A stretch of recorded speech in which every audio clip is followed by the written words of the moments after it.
All right, so here we are in the mission editor. You want to make a ship move, so select ships, select what kind of ship you want. Let's do a destroyer here. Then you need to, under the regular properties, not the advanced properties, make it a linked object. And then you can go to the advanced properties. And in there, you select what country, say Russia. You can set what difficulty level you want it to be on. You can give it a spotter radius, which basically allows it to see other ships and vehicles and planes for the player. You can give it a beacon channel, which means that, like, for the planes that have the ability to follow a beacon. So this destroyer actually has it. I don't think all the ships do though. Let's find another ship here. Create linked entity. I don't think this one does. Oh, it does. Okay, cool. So not bad. Anyway, so let's go back to the destroyer here. Make it Russia. And engageable, enabled, all this is good. I like to actually turn off limited ammo for AI. That way it can continue to shoot forever and ever and ever and never run out of ammo. Okay, so let's make it move. So I'm going to the MCUs here, and here I'm looking for waypoints. I'm gonna go right there to waypoint.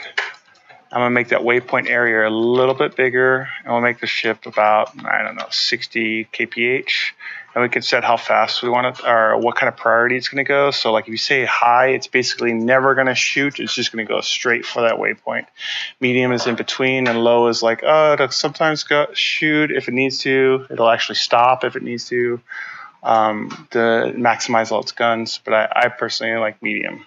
Okay, so once we got that, then we connect it to the ship. Now how I did that, let me undo that one real quick. How I did that is I held down shift and hit O, and that gives me object.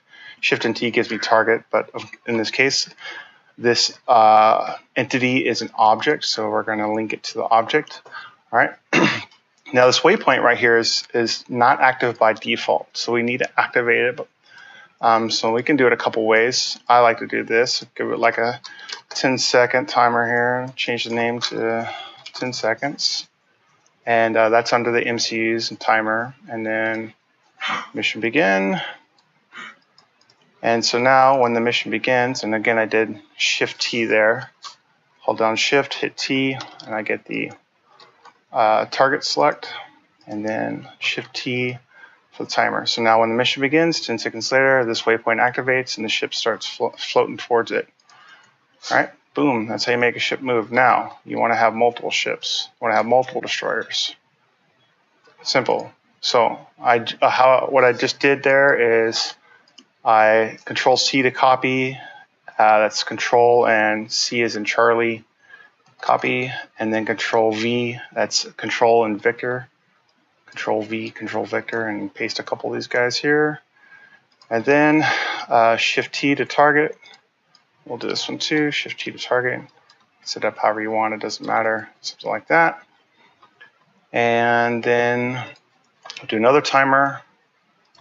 And this one will be, we'll do 100 milliseconds. So that's T, 100 milliseconds.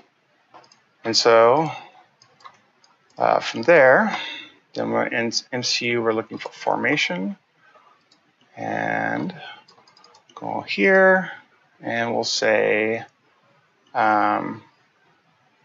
what is it? Oh, vehicle something. Oh, here it is. Vehicle off-road, blah, blah, blah. And I'll just do loose, it's fine. Just say ship formation. So now they're gonna try and stay in the formation I have here, but we need to connect them. So Shift T to connect, and then Shift O, and we only need to connect it to our leader.